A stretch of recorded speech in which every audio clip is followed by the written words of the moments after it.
Everyone was laughing, glasses clinking, music playing. She leaned in, smiling like nothing was wrong, and whispered, "Don't make a scene." So I stood up and walked to the mic. "My name is Natalie Harris. I'm 27.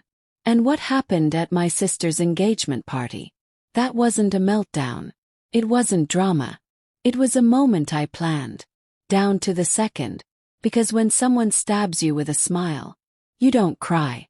You sharpen your voice and let the whole room bleed. Before the party, before the betrayal, 6 months before that party, I was sitting at a coffee shop, looking at wedding venues on my phone. Not for my sister, for me. I had been dating Ethan Miller for 4 years. We met in college. He was my my best friend, the one I thought I'd grow old with.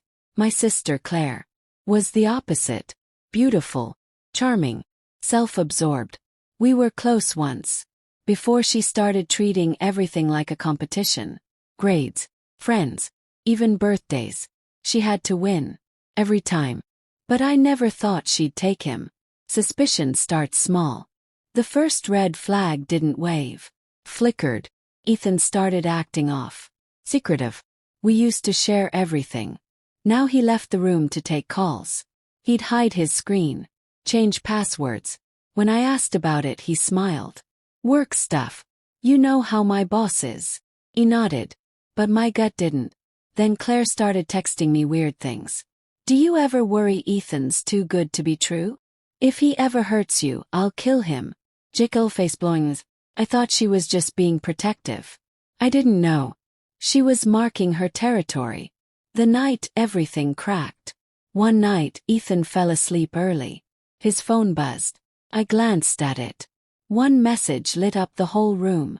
And my entire world shattered. "Can't stop thinking about last night. I miss you already. Kiss mark." It was from Claire. I felt my chest cave in. I didn't scream. Didn't throw the phone. Didn't shake him awake. I just stared at it. Stared at the words that broke me quietly. Then I took screenshots. Every single message. Every "can't wait to see you again." Every picture. Every lie. I emailed them to myself. And I left the apartment. I didn't tell anyone. Not even my parents. Not yet. Because I wasn't ready for sympathy. I was preparing for war. The invite. 2 weeks later. My parents called. "Guess what? Claire's engaged." Froze. "To who?" asked. "Ethan. He just proposed last night." I smiled into the phone. "Wow. That's fast. We're throwing an engagement party. You'll come, right? Wouldn't miss it." That night I didn't cry. I started planning. Not for revenge. For truth. The kind you don't scream at. You drop like a glass in a quiet room. Plan. I didn't want to ruin the party. I wanted to expose the lie inside it. So I started collecting pieces. Screenshots. Hotel confirmations. I printed them. Labeled them. Built a folder. Then I called the venue pretending to be Claire. Asked for the event details. Confirmed that they'd have a sound system. Mic. Perfect. I found a dress. Simple. Elegant. Red. Not for attention. For symbolism. Because that night, someone was going to bleed emotionally. The mic squeaked softly. The room went still. Everyone was watching me, forks halfway to mouths, glasses frozen mid-toast. Claire looked confused. Ethan looked nervous. I smiled. "Sorry to interrupt," I said, my voice calm. I wasn't planning on speaking. But since we're all here, I think there's something important we need to talk about. A few awkward chuckles rippled through the room. Someone whispered, "What's going on?" But I kept my eyes on Claire. Her smile faltered. Ethan's hand gripped his glass tighter. I pulled a folded paper from my clutch. It was a printout of the first message, the one from Claire. I unfolded it slowly and read. "Can't stop thinking about last night. I miss you already. Kiss mark." The room gasped. Claire's mouth dropped open. Ethan turned pale. I kept going. That's not from a romance novel. That's from Claire. To Ethan. Sent while I was still dating him. Dead silence. I let the words sink in. No shouting. No tears. Just quiet fire. You see, I continued, when someone you trust the most betrays you, twice, you don't lash out. You document. You build evidence. And then, you choose your moment. Claire stuttered. Natalie, what is this? Are you okay? I turned to her, slow and steady. I'm perfect. Just wanted to give you your gift personally. From my bag, I pulled out a small folder. Inside, screenshots, hotel receipts, a printed timeline. I walked over and placed it gently in front of her. Congratulations on your engagement, I said. You've earned it. Ethan stood up. This isn't the place, Natalie. I turned to him. No? You proposed in front of all these people. Lied in front of them. But the truth isn't allowed to speak? He opened his mouth again, but I raised a finger. No more lies. Not tonight. I walked back to the mic. Everyone here deserves to know the truth. I didn't come to ruin the party. I came to finish a story. One that started with love, and ended with betrayal. Claire stood up now too. She looked at our parents. Mom. Dad. She's lying. But our mom just stared at her. Frozen. Like she'd seen a ghost. I continued. Claire, I trusted you. You were my sister. My best friend. And Ethan, I turned to him, you were supposed to be my partner. I didn't yell. I didn't make a scene. You did, when you chose each other behind my back. I stepped away from the mic. The room stayed silent. Claire's face was red. Ethan looked like he might pass out. And then, applause. Not loud. Not chaotic. Just a few people. Then more. Until half the room was clapping. For me. For the girl who didn't stay quiet. I didn't cry that night. I walked out, heels clicking on the floor, leaving behind the people who chose lies over loyalty. But the story wasn't over. Not yet. Because betrayal doesn't end at exposure. It ends when you rise so far above them, they can't even touch your shadow. And I had only just begun. I didn't sleep that night. Not because I was sad, but because I was focused. You don't survive a betrayal like that by crying into a pillow. You survive by building something stronger than what broke you. The next morning, I made 2 decisions. 1, I was done playing small. And 2, I was going to turn this humiliation into something that outlived the pain. I quit my job that same week. I walked into my boss's office and said, "Thank you for the opportunities, but I'm going to build something of my own." She blinked at me like I had lost my mind. But I hadn't. I was finally finding it. I had always wanted to start a branding agency, something small at first, helping women-led businesses build their voice. For years, I had put it off. Too risky. Too uncertain. But after being betrayed by the 2 people I loved the most, I had nothing left to fear. I used the savings I had for my wedding and registered the business under my name, Natalie Harris Creative. I worked from coffee shops and my tiny apartment. I stayed up nights learning software. Reading books. Watching tutorials. Designing logos for free, just to build a portfolio. Word spread. A friend recommended me to her cousin. Then another client came. Then a cafe owner. Then a real estate agent. Within 3 months, I had 8 clients. I was doing everything: design, writing, marketing. It was chaos. But it was mine.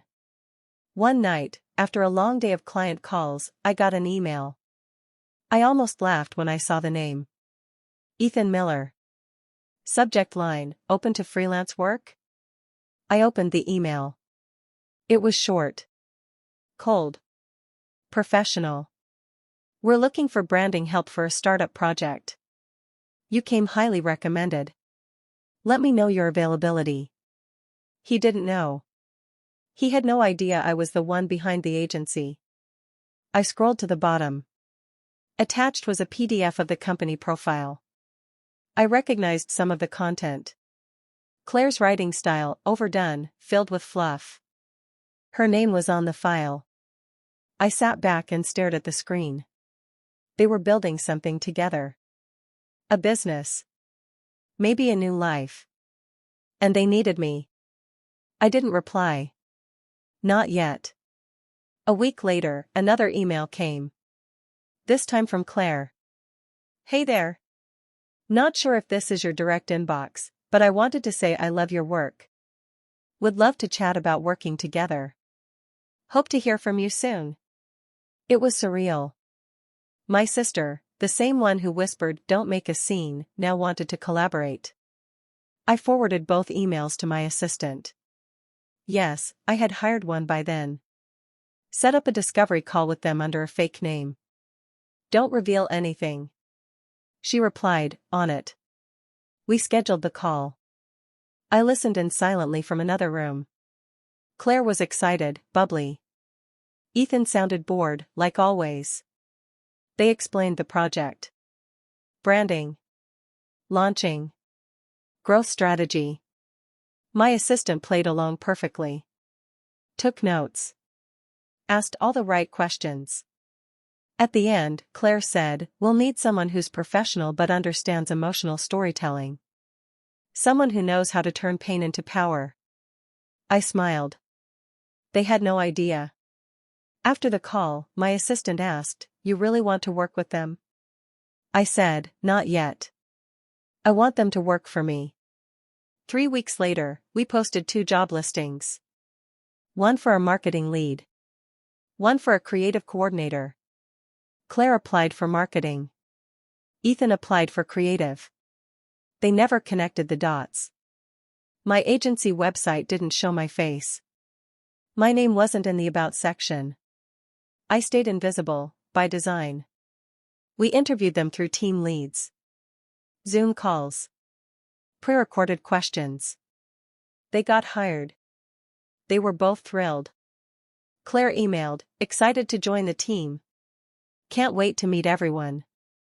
Ethan replied with one line, looking forward to starting fresh. They didn't know. Not yet. I moved quietly for the next 2 weeks. I watched their onboarding through internal chat. They posted excited welcome messages.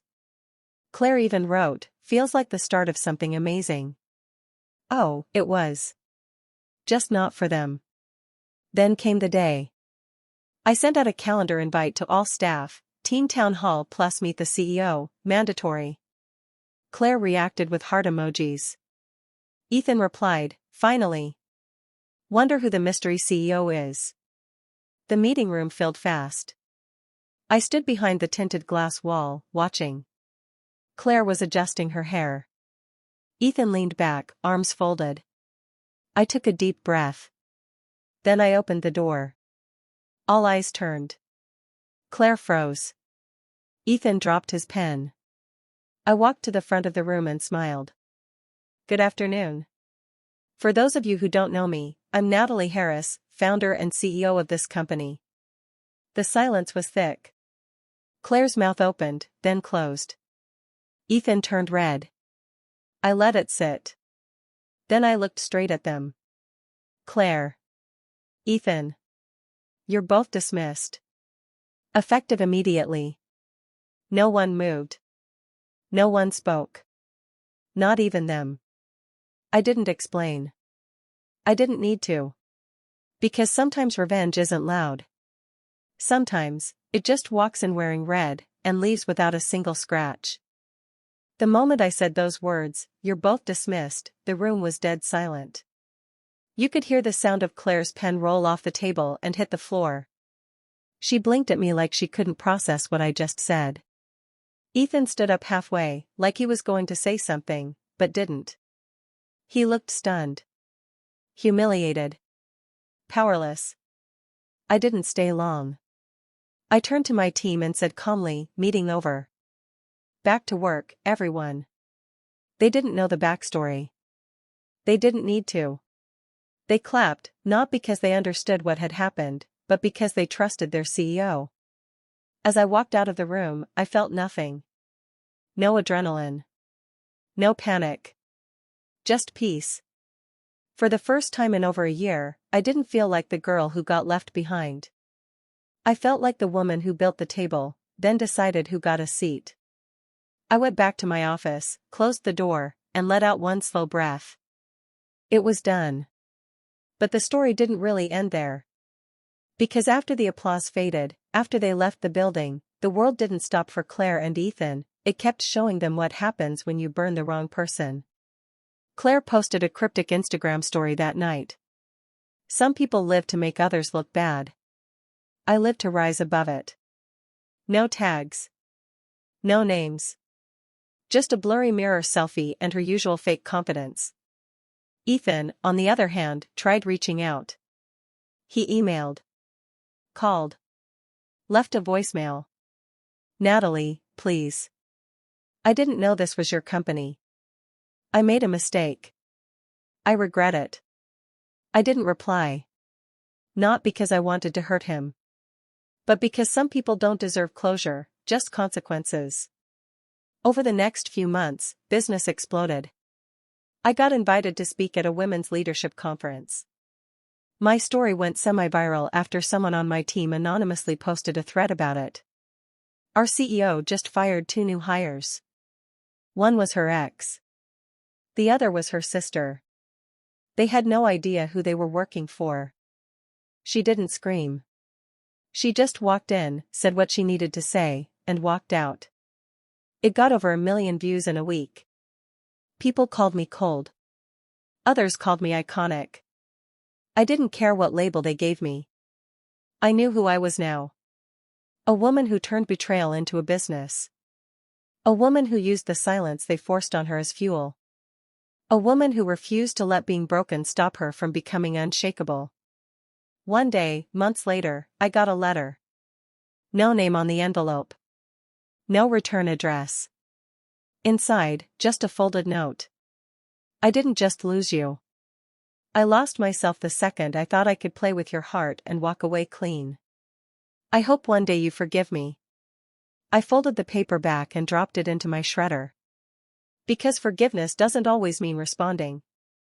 Sometimes it just means refusing to carry their weight anymore. Claire moved to another city. She started a blog. Last I heard, it wasn't doing well. She never tried to contact me again. Our parents stayed out of it. Quiet. Maybe ashamed. Maybe shocked. I didn't ask for explanations. I didn't need them. Because I wasn't looking back. I was already 10 steps ahead. The truth is, they didn't destroy me. They just revealed me. And I'll say this to anyone who's ever been betrayed. Don't raise your voice to be heard. Raise your standard. Let them whisper about how you handled it like ice. Because silence can be the loudest answer in the world. Especially when you've built something louder than their lies. If you've ever been betrayed by the ones who should have protected you. If they told you, "Don't make a scene," just to keep you quiet. Let this story be your reminder. You don't have to yell. You don't have to beg. You just have to rise. Backhand index pointing down. Tell us your story in the comments. Someone out there might need your voice. Speech balloon. Like, subscribe, and share this video. For more stories where quiet people make the loudest moves.